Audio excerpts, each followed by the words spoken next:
Hey friends, Drake here from Dragon Divination. Welcome back to our journey through the Elder Futhark. Today, we enter the second ET, a challenging but deeply rewarding family of 8 runes. This is the ET of trial, timing, and transformation. While the first ET helped us build our world, this one tests its foundations, forcing us to grow, endure, and evolve. It's where raw power meets wisdom. Our first rune is Hagalas, the hailstorm. This is the rune of sudden, unavoidable disruption. When Hagalas appears, something in your life has reached a breaking point. Like hail destroying crops, it's not malicious. It's just nature correcting an imbalance.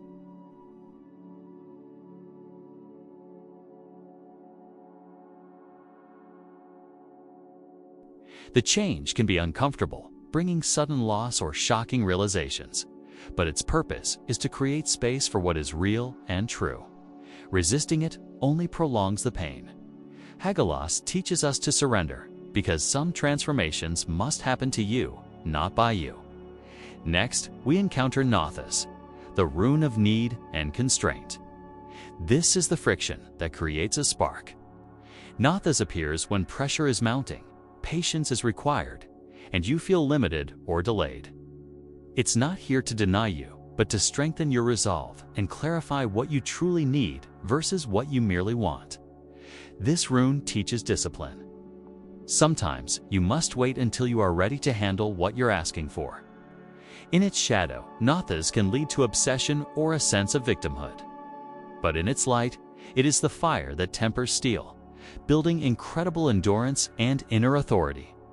It doesn't deny fulfillment, it just delays it for your own benefit.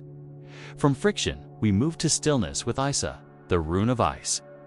When Isa appears, everything stops, momentum freezes, and progress stalls. No matter how hard you push, this pause is intentional. The lesson isn't an action, but an observation. Isa forces you to be still so you can see things clearly, without distraction. It's a protective rune, preventing you from making a misstep or wasting energy on something that isn't ready.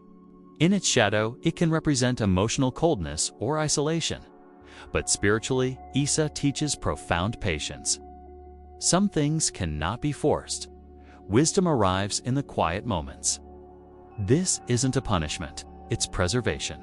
After the pause comes Jera, the rune of cycles and harvest. Jera is the promise that effort always leads to reward, but only in its own time. It represents natural cycles, cause and effect. What you plant is what you will eventually harvest. When Jera appears, it confirms that your work will bear fruit, not through force, but through patience and divine timing. This rune teaches trust in the process. It warns against impatience or giving up too early. Spiritually, Jera is a reassurance that nothing is ever wasted. Everything ripens in its season. Then we have Oz, the rune of initiation and deep, slow transformation. Unlike the sudden shattering of Hagalas, Oz works beneath the surface. It marks the transition between states of being where old identities dissolve to make way for the new.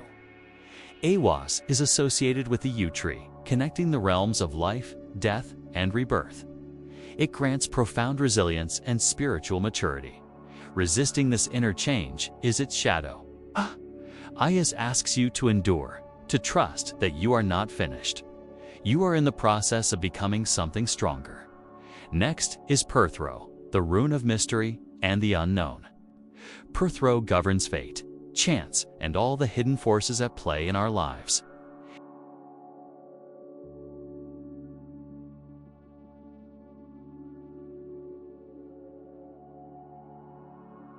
You cannot see the full picture right now, and you aren't meant to. Perthro invites you to trust the process and let go of the need for control. It brings synchronicities and meaningful coincidences. Its shadow is the fear of the unknown or trying to force an outcome. Spiritually, Perthro teaches that some answers only arrive when you stop demanding them.